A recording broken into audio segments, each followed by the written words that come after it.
How did a self-taught mechanic's cooling box for the front lines end up filling the local supermarket?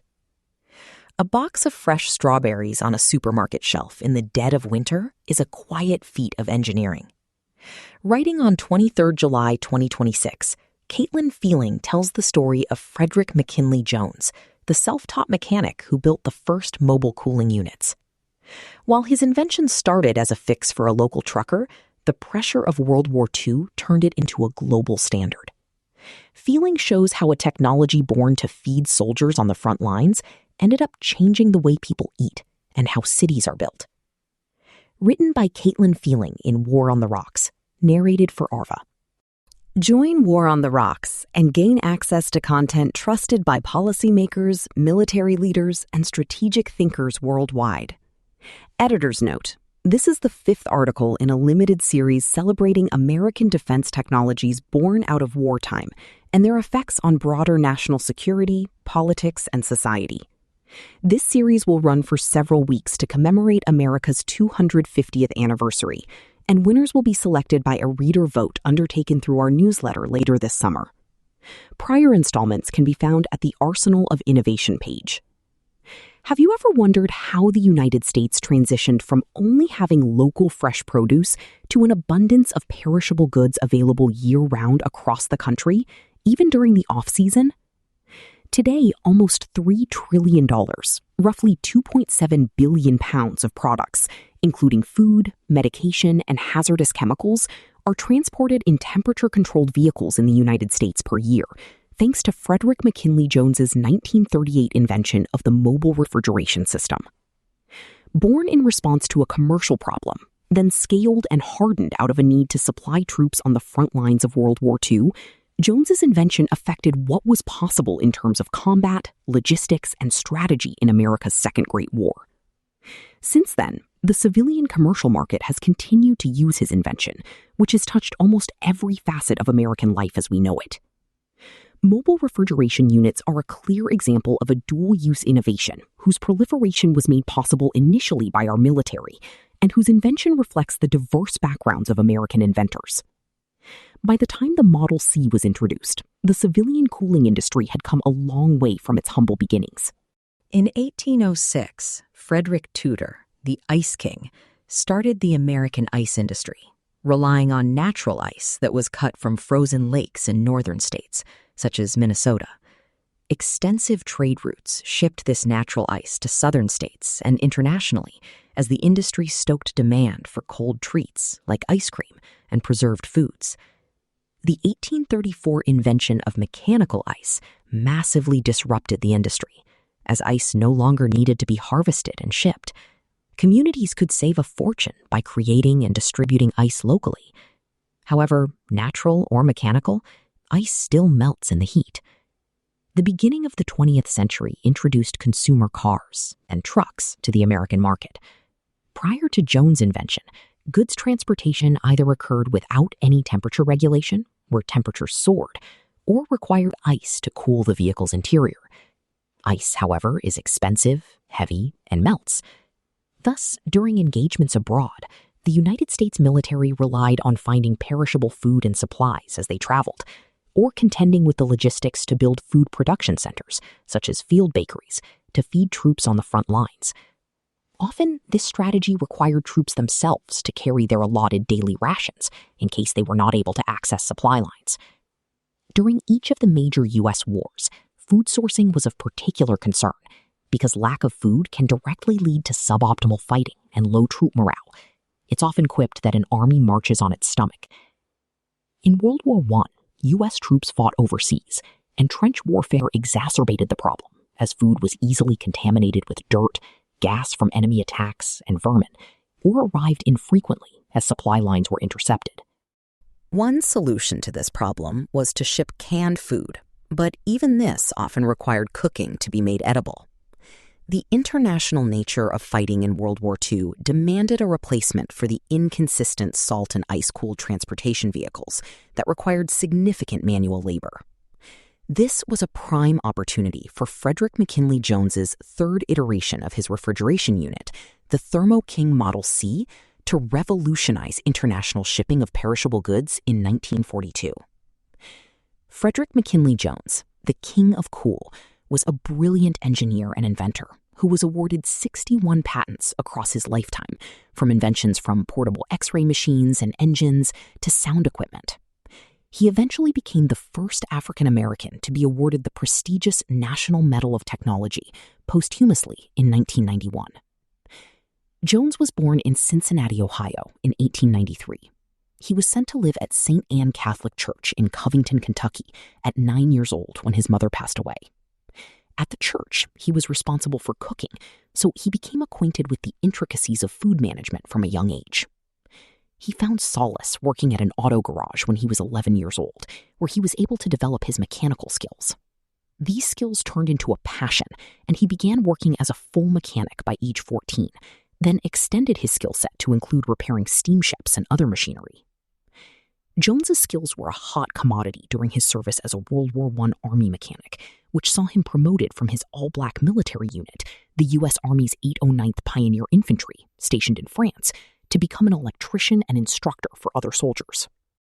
After his promotion, Jones used his engineering skills to maintain communication systems, fix military vehicles, and gain proficiency in electrical engineering. After retiring as a sergeant, Jones moved to Halleck, Minnesota, and after a few years, created a shock-resistant unit with a compressor that could cool a trailer to transport food without it spoiling. He was responding to a request from a local resident to find a solution for his produce arriving in inedible condition after overland transport. The key was to use a gas engine with the self-starting motor he had invented earlier and custom mounts to stabilize the unit. Working with his business partner Joseph Numero, Jones created the Model A and Model B Thermo King cooling units for refrigerated shipping. These inventions attracted the attention of the U.S. military in 1941, who asked them to invent the more efficient and self-contained Model C cooling unit. This new and improved process allowed the military to provide refrigerated units for trucks to transport food to soldiers starting in 1942. The introduction of this cold chain or cold line transportation meant that supplies stayed cold from sourcing to ocean transport to the front lines. This innovation coincided with the U.S. government's first food rationing mandate for the civilian population, along with restrictions on other commodities like gasoline, oil, shoes, and metal products. Civilians were also encouraged to plant victory gardens to grow additional food for the civilian supply, which allowed farmers to send more food to the military via refrigerated transportation. Food was not the only supply that benefited from refrigerated transportation. Medical supplies, such as blood plasma and the antibiotic penicillin, were also rationed for civilians. They were able to reach field hospitals in functional condition to treat blood loss and bacterial infections, thanks to the Penguin fleet. Refrigerated cars enabled work on blood transfusions, leading to the establishment of an American blood bank for British soldiers, where American volunteers could donate blood to be shipped in refrigerated cars overseas.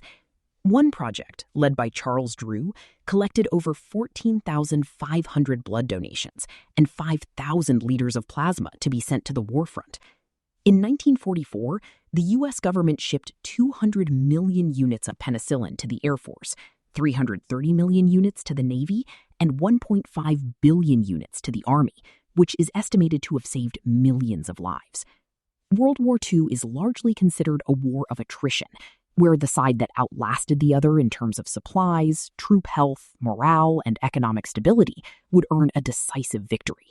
The Allies had a significant advantage over the Axis powers in terms of force employment, resources, and troop health due to robust civilian economies and labor supplies in the United States. The Axis powers could not match this advantage in many respects, including refrigerated shipping. Innovation in logistics heavily influenced policy and frontline defensive capacity, enabling policymakers to dream bigger in strategy and operations. This allowed the Allies to move their forces from fixed and vulnerable bases to mobile, decentralized operations, a phenomenon relied upon heavily in warfare since the 1940s, especially in the global war on terror. The Thermo King Model C refrigeration unit was a major technological accomplishment that had far-reaching policy and financial implications. First, using cooled transportation introduced a need for more technical positions in the military to install and repair systems critical for resupply and logistics. Working on cooling, like maintaining tanks and planes, became a transferable skill once the war ended. After World War II, Thermo King and the U.S. government allowed the civilian market to use Model C refrigeration units for commercial shipping in trucks, boats, and planes. Facing the same challenges of using salt and ice shipping, the agriculture and medical markets were eager to use Jones's invention to distribute goods. In 1949, Jones improved on his invention, creating a roof-mounted refrigeration system for long-haul trucks and railroad cars, which made use of the country's growing rail and freight lines. This expanded the cold chain shipping market to transport Arctic animals, art, flowers, and other perishable goods. The Federal Aid Highway Act of 1956 saw a sprawl of over 40,000 miles of highways built across the United States over the next few decades. Instead of primarily relying on cooled rail cars to ship produce and medical supplies, suburban development prompted reefer trucks to transport goods from rail depots to towns, designed to only be reached by car, thus increasing demand for refrigeration units. Urban expansion, paired with cold chain shipping innovation, allowed civilian markets to facilitate medical advances and the creation of the modern supermarket. Jones's story exemplifies how critical military innovations, developed by those from non-traditional backgrounds, can be for the military itself, and how those benefits can translate to civilian industry. Emerging technologies need not only be measured by how much of an increase to lethality they provide, or in terms of exquisite capability. Improving troop morale and easing logistical burdens can significantly improve military readiness when it matters. And as shown in Ukraine today, having a population that is ready and willing to fight can see enormous success, even with limited, cost-intensive technological resources. Evolving past its wartime use, mechanical refrigerated shipping affects nearly every industry in the U.S. In fact, even 65 years after Jones's death, the Thermo King brand is still one of many refrigerated shipping companies that runs the North American multi-trillion-dollar reefer shipping industry. So the next time you pass or get stuck behind a refrigerated shipping truck on the highway, think of the man who made it all possible, the king of cool and wartime inventor, Frederick McKinley Jones. Caitlan Fealing is a PhD candidate in the Carnegie Mellon Institute for Strategy and Technology, pursuing a degree in international relations, security, and technology. She has completed the Institute for Defense Analyses Data Science Fellowship and has an interdisciplinary background with an interdisciplinary bachelor's degree from Williams College, where she majored in economics, mathematics, and psychology. Her current academic research investigates how civilians posting witnessed accounts of conflict events on social media, civilian witnessing, affects public opinion and foreign policy attitudes, with a specific focus on the Gaza War, the Russia-Ukraine War, the Sudanese Civil War, and the Nagorno-Karabakh conflict. Image: U.S. National Archives, digitized by Signal Corps Archive via Flickr.